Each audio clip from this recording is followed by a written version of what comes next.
পৃথিবীর সবচেয়ে নরম জিনিস হচ্ছে মানুষের মন। এটা ভাঙতে কোনো পাথর বা হাতুড়ের প্রয়োজন হয় না, শুধু মুখের কয়েকটি অবহেলিত ভাষাই যথেষ্ট। জীবনটা খুব কষ্টের, কিন্তু কাউকে বোঝানো যায় না। মনটা খুব অসহায়, কিন্তু কাউকে দেখানো যায় না। জীবনে অনেক কিছু চাওয়া যায়, কিন্তু পাওয়া যায় না। বাস্তবতা থেকে একটা জিনিস শিখেছি, চুপচাপ মেনে নিলে সবার কাছে ভালো থাকা যায়। নিজেকে অনেক পরিবর্তন করতে হবে, আবেগ কমাতে হবে, বাস্তবতা মেনে নিতে শিখতে হবে। পরিচিত মানুষের সাথে কম মিশতে হবে, কম কথা বলতে হবে, অল্প পরিচয়ে কাউকে বিশ্বাস করা যাবে না। আল্লাহ ব্যতীত অন্য কারো কাছে কোনো ধরনের আশা করা যাবে না। ইনশাআল্লাহ জীবন সুন্দর হবে। যদি কখনো কোনো অহংকার আসে, কবরস্থান থেকে ঘুরে আসো, যেখানে তোমার থেকেও সুন্দর, ধনী এবং জ্ঞানী মানুষ শুয়ে আছে। জীবন থেকে একটা জিনিস শিখলাম, চাইলেই সবার প্রিয় হওয়া যায় না। মানুষ তখনই একলা থাকতে চায় যখন তার সাজানো স্বপ্নগুলো চোখের সামনে ভেঙে যায়। বিষ পেটে গেলে জীবন শেষ, আর কানে গেলে সম্পর্ক শেষ। তো হ্যালো এভরিওয়ান, আসসালামু আলাইকুম। কেমন আছেন সবাই? আশা করছো যে আল্লাহর অশেষ রহমতে সবাই ভালো আছেন। আলহামদুলিল্লাহ, আমিরাও ভালো আছি। তো এইঠে মুই একটা পাকিস্তানি মুরগির গোস্ত রান্ধিনু, আর সেই সাথে কদ্দু দিয়ে রূপসা মাছ অফ ক্যামেরায় মুই রান্ধে নিছু। সব রান্ধা ভিডিও করিলে সময়ও বেশি লাগে, আর ভিডিওটা বড় হয়ে যাবে। এমনিতেই মোর ভিডিও কাহা দেখিবা চায় না, আরো যদি অনেক বড় হয়ে যায় তাহলে তো আরো কাহায় দেখিবা নেহে। ওই জন্য শুধু মুরগির গোস্তটা রান্ধার ভিডিওটাই করিছু। তো তোমরা হয়তো বা জানেন যে বর্তমান মোর অনেক কাজ, ওই জন্য চুলা মুছিবার সময় পাও নেই। আর এই দেখো মোর চুলার অবস্থা কি হয়েছে। কাজ যেমন তেমন, মোর হচ্ছে আসল সমস্যা মাটি ধরে। মুই যেহেতু এঠে নতুন বাড়ি করছু, আর ওই সময় বাড়ির বিভিন্ন কাজ ছিল, ওই জন্য ঘর মুছা মাটি উঠায় রাখিবা পারো নাই। আর এলা তুমি মাটি আনিবার সময়ও পাও নাই। আজি আনিম কালি আনিম করিতে করিতে এতে আবার কাজ শেষ হয় না। বাড়িত যদি মাটি আনাইল রহিলে হে, তাহলে আর চুলার এমন অবস্থা হইল নাই হে। কাজের ফাঁকে ফাঁকে মুছে ফেলানো হয়, কিন্তু কি আর করার। তো মুই আজি একটা চুলায় মুছেছু, কারণ এক হচ্ছে আরেকটা চুলা মুই সকাল থেকে রান্ধিছু, ওইটা চুলা তো গরম। আর যেহেতু অনেক কাজ, দুইটা চুলা মুছিতে অনেক সময় লাগে যাবে, ওই জন্য আমি একটা চুলায় মুছেছু। আরেকটা কারণ হচ্ছে গরম চুলা মুই মুছিবা পারো না। মুছিলেও মুছাটা তেমন একটা সুন্দর হয় না। তোমরা যদি কাহা গরম চুলা মুছিবা পারেন তাহলে মোক অবশ্যই জানাবেন। অবশেষে মোর চুলাটা মুছা কমপ্লিট। মোর এই চুলাটা মুছিতে প্রায় আধা ঘন্টার মতো সময় লাগিছে। এলা মিষ্টি আপুলার মিষ্টি কমেন্টস পড়িম। মোমেন্টস উইথ শম্পা আইডি থেকে আপু মোক সুন্দর একটা কমেন্ট করছে। আপুক অসংখ্য ধন্যবাদ, আর আপুর পরিবারের সবার সুস্বাস্থ্য কামনা করছু। আপু যদি এই মুহূর্তে মোর ভিডিওটা দেখেছেন, এই যে আপু মুই তোমার নাম নিনু। মোর সকল ভালোবাসার আপুলার এই একটা জিনিস খুবই ভালো লাগে, আর সেইটা হইল এই যে মিষ্টি আপুলা মোক এত সুন্দর মিষ্টি মিষ্টি কমেন্টস উপহার দেয়। কমেন্টস পড়িতে মোর খুবই ভালো লাগে। আর একটা কথা, যদি মোর কথালা বুঝিতে তোমার অসুবিধা হয় তাহলে তোমরা মোক অবশ্যই কমেন্টস করে জানাবেন। তো এই মুহূর্তে যে আপু বা ভাইয়া অথবা আন্টি বা ছোট্ট সোনামণিরা ভিডিওটা দেখা শুরু করেছেন, দয়া করে মোর ভিডিওটা একটা লাইক দিয়ে দেখা শুরু করিবেন। আর ভিডিওটা না টানে পুরা ভিডিওটা দেখার অনুরোধ রহিল।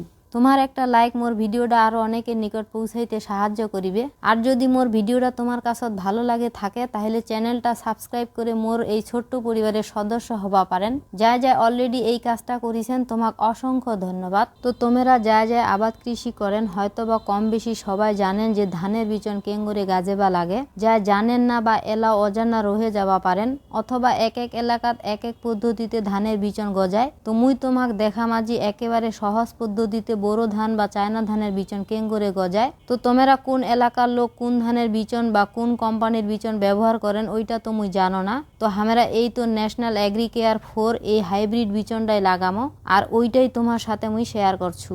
তো প্রথমে ধানের প্যাকেটলা থেকে ধানলা রোদর দিয়ে কিছুটা গরম করে নিবা হবে, আর সেই সাথে যে পানিটা তোমরা ধান ভিজাবেন ওইখানেও রোদর দিবা হবে। রোদের হিটে হালকা গরম পানিটা ধানলা ভিজায় রাখিবা হবে 24 ঘন্টা। যদি আজি বিকালে ভিজায় রাখেন তাইলে ঠিক কালি বিকালে এলা ঝাড়ায় দিবা হবে। এইটা শুধু হাইব্রিড ধানের জন্য।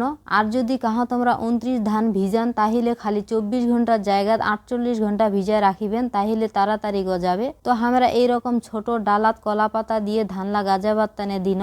অনেকেই আবার কাপড়ত দেয়, কাপড়ত দিলেও গজাবে ঠিকই, কিন্তু ধানটা উঠাইতে অনেক কষ্ট হয়। আর এইভাবে দিলে সহজে উঠে আসে, কারণ ধানলা গজানোর পরে শিকড় কাপড়ের ভিতর পর্যন্ত চলে যায়, আর সেলা উঠাইতে অনেক কষ্ট হয়, গাজালা ভাঙ্গে যায়। তো এরপর খেরের পালার ভিতর ডালাটা রাখে দিয়ে উপরত বেশি করে খের দিয়ে ঢাকে দিবা হবে। যদি ধানলা গরম না ধরে তাহলে কিন্তু গাজিবা নেহে। আবার সকাল হইলে হালকা গরম মানে খুবই সামান্য গরম পানি ছিটায় দিবা হবে।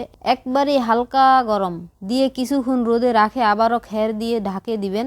এইভাবে একদিন অথবা হাইয়েস্ট 2 দিন লাগে ধানের বিচন গজাইতে। তো মুই তো জানো না তোমরা কোন এলাকার লোক কিভাবে ধানের বিচন গজাছেন, অবশ্যই জানাবেন। আর আমার এই সহজ পদ্ধতিতে ধানের বিচন গজানোটা তোমার কাছত কেমন লাগিল এইটা অবশ্যই জানাইতে ভুলিবেন নি। তো আমার ধানলা মাশাআল্লাহ খুব সুন্দর গজাইছে, একটা ধানও মিস হয় নাই। তো দুঃখের বিষয় একটা, মুই তোমাক ধানলা কেঙ্গরে ছিটাইছে কাদোখানত ওইটা দেখাবা পারিনু নাই, কারণ এত পরিমাণ কাজের চাপ ওই সময় বাড়ি থেকে যাবাই পারো নাই। তবে মুই অন্য এক কোনো ভিডিও তোমাক অবশ্যই দেখাম আমার ধানের বিচনলা কেমন হয়েছে।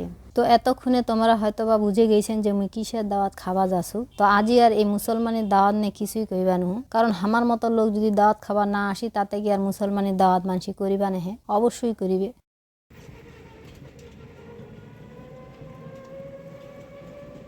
যেহেতু সমাজের এটা প্রচলন, যতদিন মানুষ বেঁচে থাকিবে এই দাওয়াত করিতেই রহিবে। তো এইবার আর গ্রামের কাহারও দাওয়াত না হয়, মোর চাচাতো বহিনের ভাসুরের ছেলের মুসলমানের দাওয়াত। মোর আসার কোনো কথাই আসিল নাই, কারণ যেহেতু মোর একলা বাড়ি, দুইজনে একসাথে কোনোঠে যাওয়া পারি না, একজন গেলে আরেকজনক বাড়িতে রহিবা লাগেছে, এই জন্য অনেক জায়গাতেই যাওয়াই হয় না। আর দাওয়াত খাওয়া যাবা নিহি দেখে ওই জন্য আমি সব রান্ধে কমপ্লিট করে চুলা মুছিনু।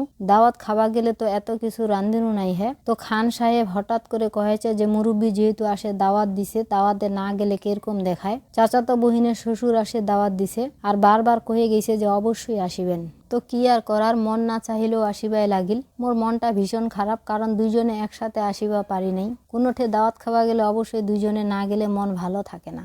তো মাশাআল্লাহ অনেক বড় দাওয়াত করছে, ওনার 4টা মেয়ের পরে এই একটা ছেলে বলে কথা। দাওয়াত করেছে অনেক বড় করে, 2টা গরু জবাই করছে।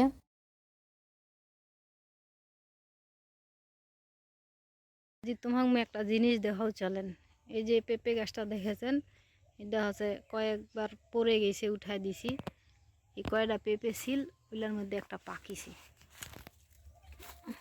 হ্যাঁ, নাগালেই তো পাই না।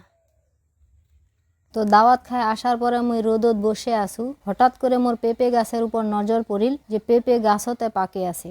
মাশাআল্লাহ বাড়ির গাছের পেঁপে অনেক সুন্দর হয়েছে, আর পেঁপেটা সেই স্বাদ। এই পেঁপে গাছটা কিন্তু আমরা লাগাই নাই, নিজে নিজেই হয়েছে। পরে থাকা পেঁপের গাছটাতে এত সুন্দর পেঁপে হবে কল্পনাও করি নাই। তো আজিকার ভিডিওটা আমি এইঠে শেষ করছি, পরবর্তী ভিডিও নিয়ে নাও আসিবা পারু, কারণ নিঃশ্বাসের কোনো বিশ্বাস নেই। সবাই ভালো থাকিবেন, আল্লাহ হাফেজ।